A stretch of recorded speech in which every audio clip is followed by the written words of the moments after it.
Fala, torcedor do Corinthians, sejam bem-vindos a mais um vídeo aqui no canal. Pessoal, bora reagir aqui à informação que o Chico Garcia trouxe nesta sexta-feira, envolvendo a chegada de um novo treinador para 2025. Luiz Castro é o novo nome aí para ser o treinador do Timão para a temporada que vem. Ramon Dias não deve permanecer e o português Luiz Castro deve vir para a vaga do argentino Ramon. Galera, o que vocês acham aí da vinda do Luiz Castro? Você aprova? Já deixa aqui nos comentários a opinião de vocês.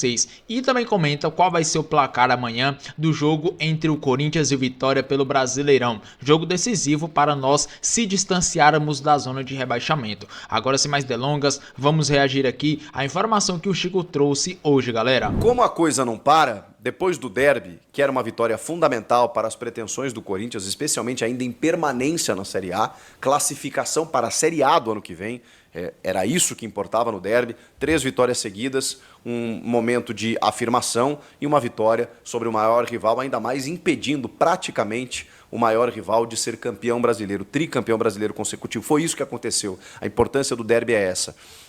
Agora, como as coisas não param, esse jogo contra o Vitória, ele ganha um outro contorno.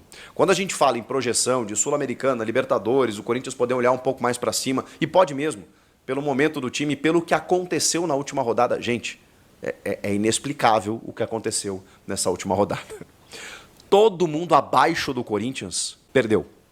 Com exceção, ou melhor, não venceu, né? Com exceção do Atlético Goianiense, que não fez a menor diferença, que ainda ganhou do Atlético Mineiro, que pode ser um rival para uma outra situação. O Atlético Goianiense, que já está rebaixado, foi a 25 pontos, não fez a menor diferença. Foi o único que venceu de todos os times abaixo do Corinthians. O restante, ninguém. Acima do Corinthians, todo mundo se deu mal também. Claro, eu estou falando aqui com exceção das primeiras posições, né? Mas aquela galera ali que está no envolto, assim, o Grêmio não venceu, beleza, mas conquistou um empate. O próprio Vitória também, o Vitória venceu, né? O Vitória venceu. O Vasco não, o Fluminense acabou ficando no empate, bom, esse está abaixo. Mas enfim, o Cruzeiro perdeu, o Bahia perdeu, o São Paulo venceu, mas aí o São Paulo é G6. Então assim, a rodada foi muito boa. Num pelotão assim, achatando o Corinthians, todo mundo aqui para baixo se deu mal e a galera mais próxima do Corinthians acima também se deu mal. Só que tem um detalhe. Quando a gente fala em Libertadores, a gente fala em G9. Pode ser G9. G5 já é certo em termos de Libertadores, porque ou vai dar Botafogo e Flamengo, ou, por exemplo, vai dar Atlético Mineiro nas duas, ou em uma delas. Então, o G5 ele está garantido. O G6 é se for Botafogo e Flamengo, em termos de vagas diretas. Botafogo e Flamengo. Botafogo campeão da Libertadores, Flamengo da Copa do Brasil. Aí nós temos um G6. Isso vai abrindo vagas, inclusive, para a Sul-Americana, tá? Mas especialmente Libertadores. O Cruzeiro, aí nós estamos falando de G8. G8 porque G6 vagas diretas, 7º e 8º para pré-Libertadores. Por que G9? Porque aí tem o Cruzeiro que hoje é o 8º colocado e está na final da Sul-Americana. Se ele ganhar do Racing, ele garante a sua vaga via Sul-Americana para a Libertadores e abre mais uma via Campeonato Brasileiro. Com isso, teremos G9. Hoje é o Vasco, 43 pontos. 5 pontos na frente do Corinthians. Só tem um grande detalhe.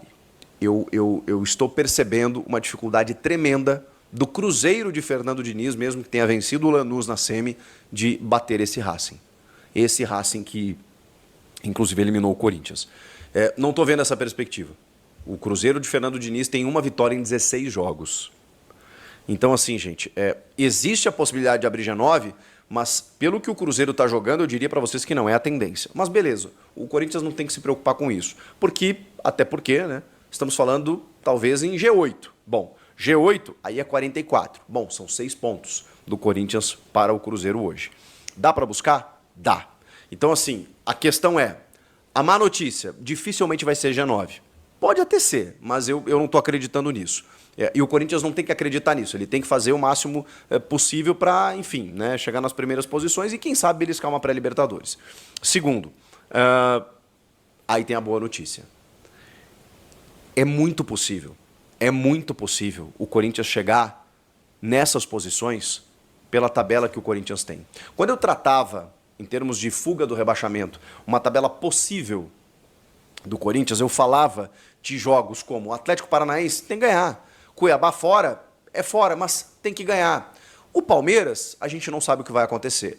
Se beliscar um empate, uma derrota, obviamente, né? Mesmo sendo uma lógica, não está nos planos, mas daqui a pouco você conta com ela fazendo pontos em outros jogos. O Corinthians ainda venceu.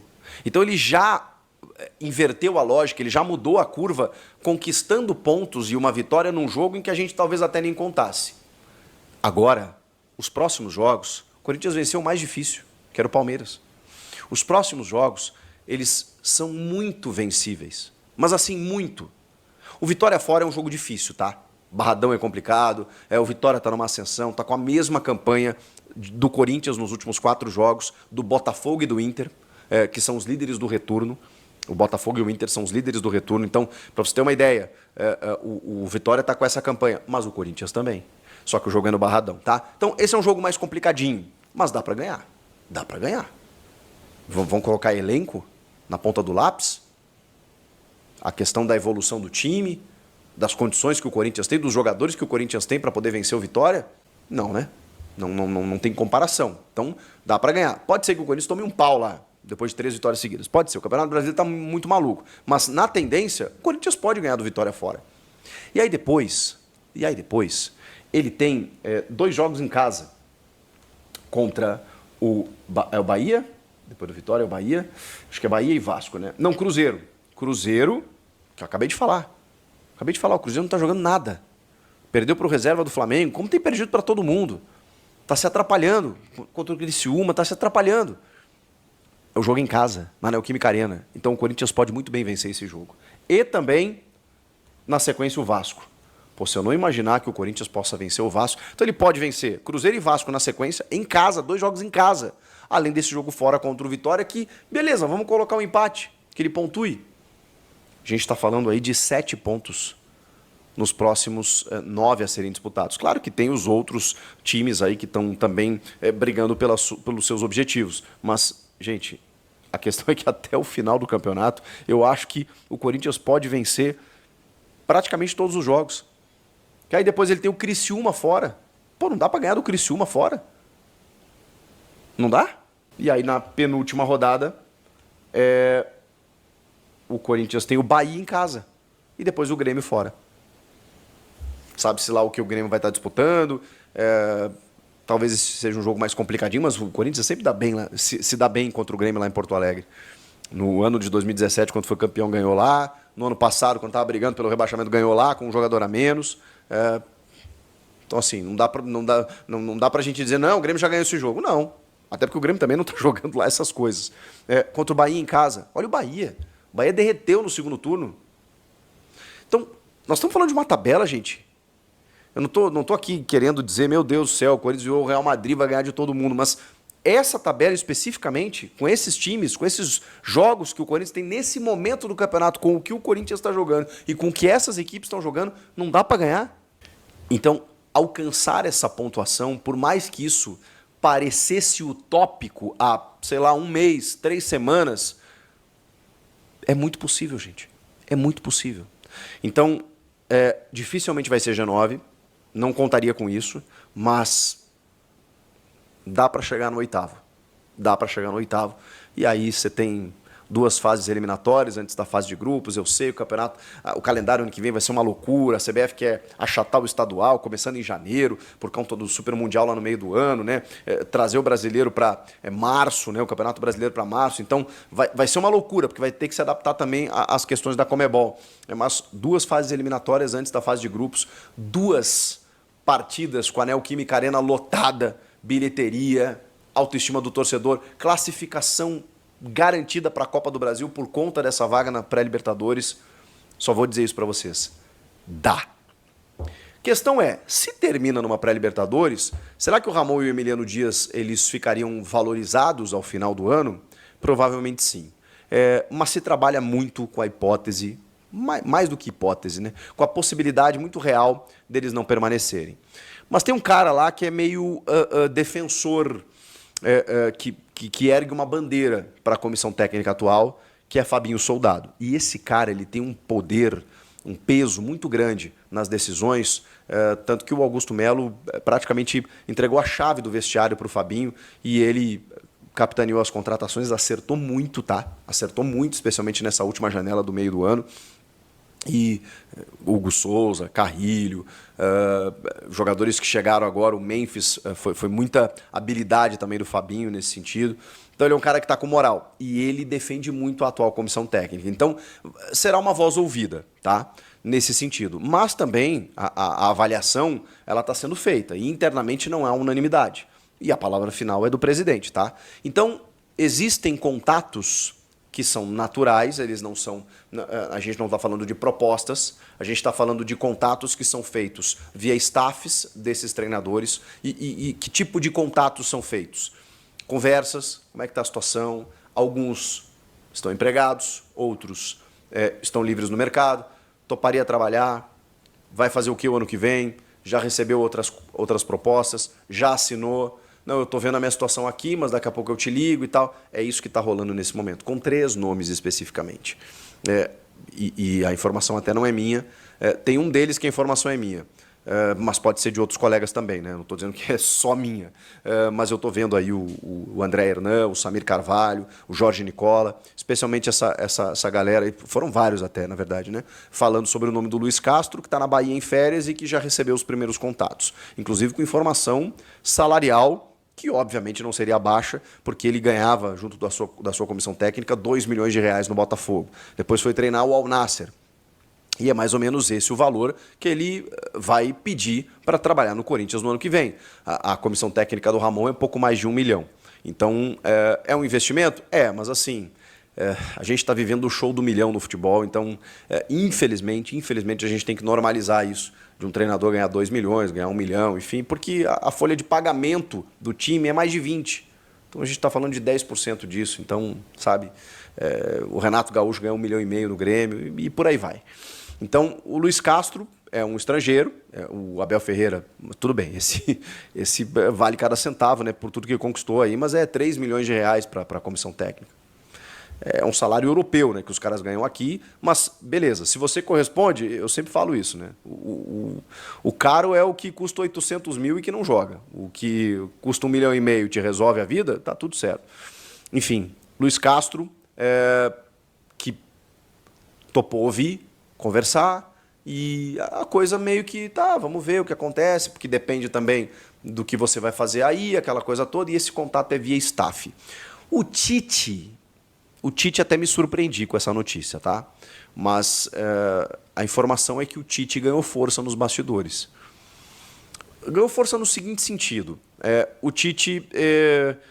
o tempo vai passando, e aí, pô, Luiz Castro a gente não sabe pelo valor e tal, aquela coisa toda. Será que ele vai querer trabalhar ou não? Pode ser que ele não queira, pode ser que ele receba outra proposta, pode ser que ele... Enfim, não quero trabalhar agora e tal. Você tem que trabalhar com outros nomes. E o Tite é um cara sempre ligado ao Corinthians. E aí o André Hernan até conseguiu conversar com pessoas do Corinthians, questionando, tá, mas o Tite tem uma rejeição por parte da torcida. Não sei nem se rejeição é a palavra, né? Mas tem aquela mágoa, né, de tudo que aconteceu. E o que o André Hernan ouviu foi o Tite tem um tamanho muito grande no Corinthians para a gente ficar apegado a isso. O tamanho que o Tite tem no Corinthians é muito maior do que qualquer outra coisa. Isso veio de dentro do clube. E aí eu já pergunto para você. Você concorda? Porque eles entendem, e eu também acho que isso acontece, tá? Que o Tite chegando é aquela coisa do tipo, tá bom, Tite, beleza. O importante é que você está aqui agora, daqui a pouco ele monta um time legal, ganha um clássico, um paulista, o time começa a jogar bem, naturalmente a torcida esquece o que aconteceu.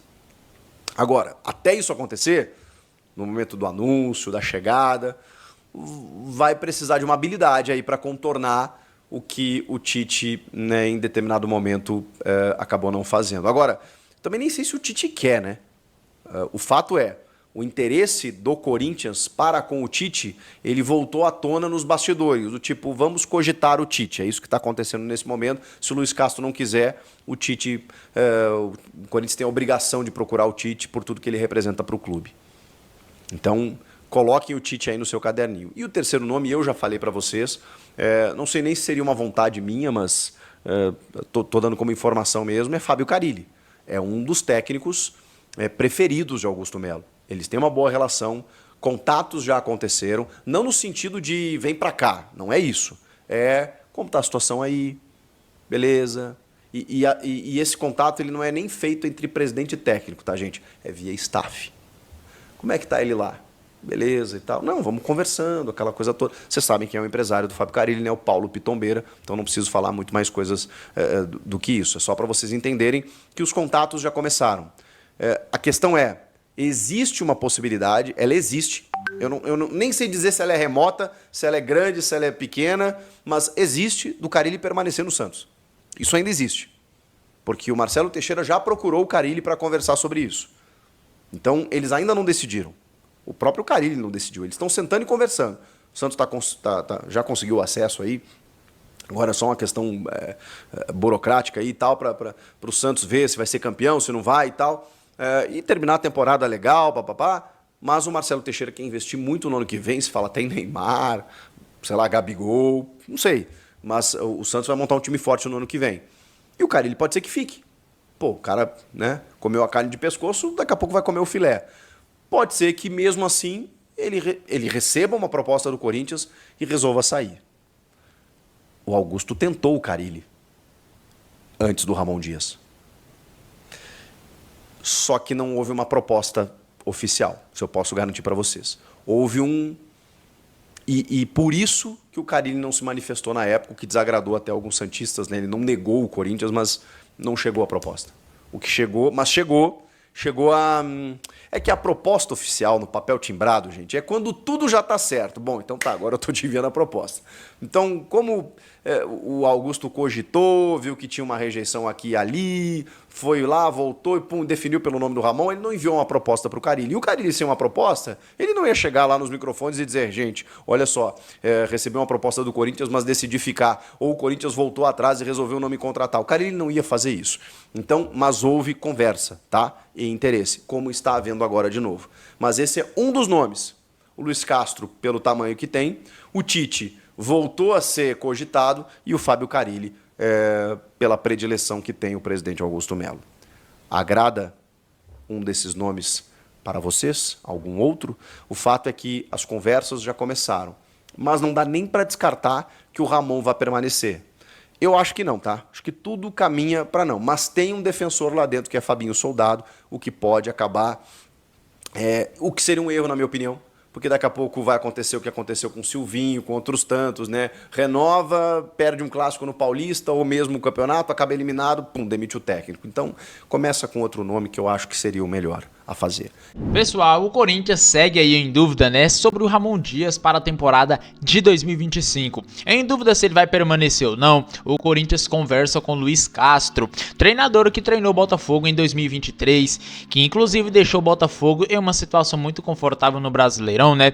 Ele saiu do Botafogo para o Al Nassr, deixando o Botafogo com mais de 10 pontos de vantagem para o segundo colocado. Porém, depois que ele saiu, o time do Botafogo só desandou e acabou perdendo o título para o nosso rival Palmeiras. E agora o Corinthians conversa, né, com o técnico aí e avalia a contratação dele para a próxima temporada. Ramon já, por sua vez, né, não está garantido no cargo para o ano que vem e a diretoria do Timão avalia positivamente o nome do treinador ex-Botafogo. A reportagem da Gazeta, né, galera, apurou que nessa reta final do Brasileirão vai ser fundamental pro futuro, né, do Ramon Dias, que melhorou muito aí no Brasileirão. Já são 3 vitórias seguidas: Atlético Paranaense, Cuiabá e o último jogo aí, né, uma grande vitória sobre o Palmeiras. Mas foi contestado, né, infelizmente, depois das decisões aí na Copa do Brasil e Sul-Americana. Na Copa do Brasil nós fomos eliminados para o Flamengo e na Sul-Americana para o Racing.